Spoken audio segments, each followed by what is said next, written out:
another arty session coming from Leamington Art Gallery and Museum.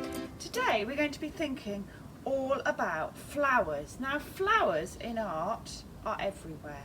There are often still life drawings of flowers, and I know India a few weeks ago showed you how to do a line drawing of flowers, so do go back to our YouTube channel if you want to have a go at doing that. I'm going to show you 3 different ways of drawing or making flowers today. We're going to do some pottery ones, and those could be salt dough if you wanted to use something else. We're going to make some tissue paper flowers out of either kitchen roll or old coffee filter papers, well, not old ones actually, new ones. And we're also going to have a go at printing some flowers with some toilet rolls. So it's going to be fun, and they're all going to be inspired by an artist who recently put some lovely vinyl flowers on the windows at the Art Gallery and Museum, and I'll show you some pics of those in a minute. And they're from patterns of flowers that she found on tiles that used to be in the building when the Art Gallery and Museum was a swimming pool. So there, I bet that's something you didn't know. So flowers today. Flowers are amazing. Once you start looking at flowers, you can't stop. All such different patterns. Some are very geometric, some are very all over the place, and you could carry on forever if you want to. Anyway, enjoy my 3 ideas, and maybe you can even think of some of your own. Have fun! So here's the lovely foyer at the Art Gallery and Museum, and you can see on the windows the beautiful vinyl patterns that artist Lyndall Phelps made, which were inspired by some tiles that used to be in the building when it was a swimming pool. And here they are now. You can see those lovely patterns. And she even had some mugs designed, which are still available to buy now in the gallery. So my first idea today is to use toilet rolls as printers to make flower patterns. So all you need to do is cut the shapes at the end and then paint them, and then use the painted ends. Now you could do these pointy or rectangle, you could do all different shapes, and you could do all different colours, and then print that shape onto paper. It's a really, really simple and effective way of making a picture. It looks really great if you do it on black paper with white flowers too, and I've used the middle to make a daisy.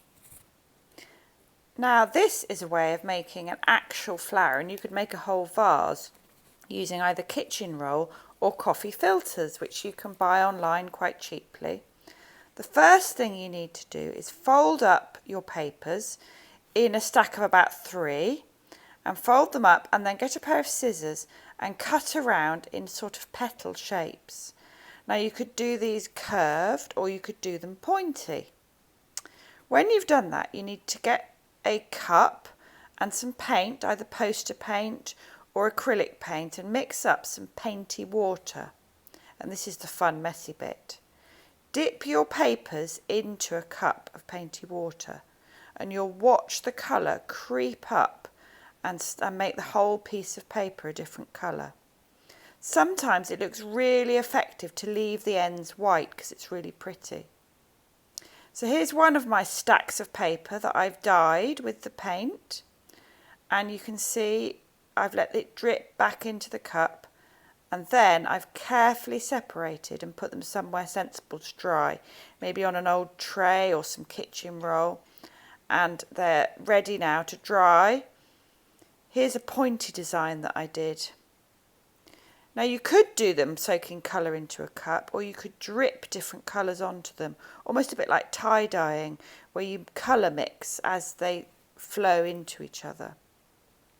So here are 3 of my bits of paper dried and ready. Now start squashing them up with your hands into a sort of flower shape, and then you could use a straw or a stick for the stem, and then tape on the bottom so that you've got the bottom of the flower nice and secure. Ta-da! Here is a lovely tissue paper flower that I made. Maybe I could make a whole vase and give them to somebody as a present. So lastly, I'm going to show you how to make a flower out of clay. You could do this with salt dough. So roll out your clay, and you need 2 cutters. You need a heart and a circle. You could make a template out of card if you haven't got one at home. And you need to cut out 5 hearts and 2 circles. Then you need to squash the ends of the hearts to turn them into petal shapes. And now we're going to blend all of those together to make a flower and start joining them. Make sure you do this really carefully so they don't fall apart later. And here's my flower. And now I'm going to use the final circle to make it look really smart and to tidy it up. Make sure that's stuck on carefully with a bit of water, and then you could use a stick or a knife or something to put some designs on it. And they're exactly the same as Lyndall Phelps flowers that you saw earlier. All you need to do now is paint them the colour of your choice. So have fun making flowers, maybe try out some ideas of your own, and why not come and visit the Art Gallery and Museum now that we're open again? All you need to do is book online.